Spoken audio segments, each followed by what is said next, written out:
Hello everyone. तो कैसे आप सभी? आई होप आप सभी अच्छे होंगे और आप सभी की अच्छे से तैयारी चल रही होगी 2026 के एग्ज़ाम्स के लिए।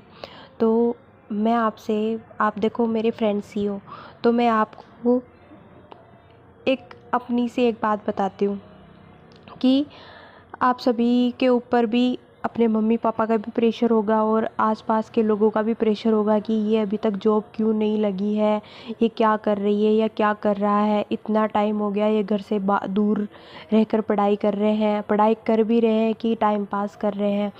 देखो, आपको भी पता है और आपके घर वालों को भी पता है कि आप पढ़ाई कर रहे हो, कोई टाइम पास नहीं कर रहे हो, लेकिन फिर भी आपको ब्लेम किया जाता है क्योंकि आपका टाइम लग रहा है।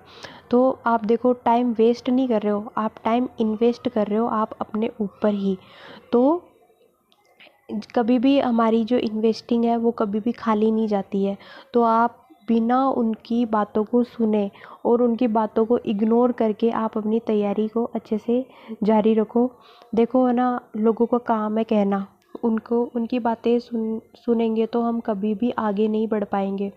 देखो, आप यही दिमाग में रखो और जो भी अगर आपके मुंह पे कुछ बोलता है तो आप यही बोलो कि हमारा आज देखकर और हमारा कल डिसाइड मत करो आप, क्योंकि कल क्या होगा आपको नहीं पता है।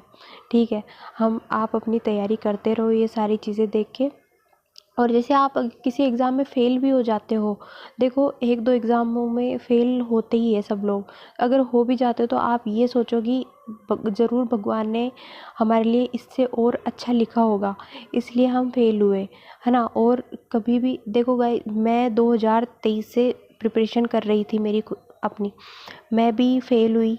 ठीक है, कम से कम 2-3 एग्ज़ामों में फ़ेल हुई। उसके बाद में मैं लास्ट ईयर 2024 वाले एग्ज़ामों में मैं कुछ पॉइंट्स से रह जाती थी और फिर 2025 में फिर मैंने जो गलती थी, मेरी जो गलतियां थी उनको मैंने सुधारा और मैंने अपने ऊपर काम किया। सबसे ज़्यादा सबसे ज़्यादा मेरे ऊपर प्रेशर था, मेरी इस वजह से मेरे एग्ज़ाम नहीं निकलते थे, बाकी तैयारी मेरी बहुत बढ़िया रहती थी। तो मैंने सबसे ज़्यादा तो उस प्रेशर पे काम किया, मैंने सबको इग्नोर किया, सबको इग्नोर करके और अपनी तैयारी जारी रखी।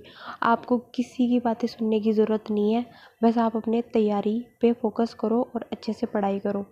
और इसलिए अब मैंने 2025 के एग्ज़ामों में IBPS क्लर्क और IPPS RRB क्लर्क दोनों में मेरा एग्ज़ाम क्लियर हुआ है और मैं अभी इनमें से RRB क्लर्क को ज्वाइन करने वाली हूँ, क्योंकि गाइस मेरा जो अदर स्टेट से है IBPS क्लर्क वाला, तो मैं वहाँ ना जाकर मैं